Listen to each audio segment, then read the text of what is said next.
Right. బంగారం వెండి ధరలు భారీగా తగ్గాయి. ఇవాళ 1600 తగ్గింది తులం గోల్డ్ రేట్. దీంతో హైదరాబాద్ లో ప్యూర్ గోల్డ్ 10 గ్రాముల ధర 1,46,700గా ఉంది.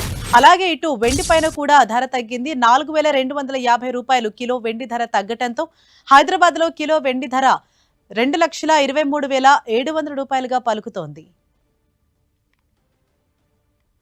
హైదరాబాద్ లో భారీగా బంగారం వెండి ధరలు తగ్గాయి. ఇవాళ ఒక్కరోజే 1600 తగ్గింది తులం గోల్డ్ రేట్. దీంతో హైదరాబాద్ లో ప్యూర్ గోల్డ్ 10 గ్రాముల ధర 1,46,700 రూపాయలుగా ఉంది. మరోవైపు ఇటు వెండి ధరలు కూడా కాస్త దిగొచ్చాయి.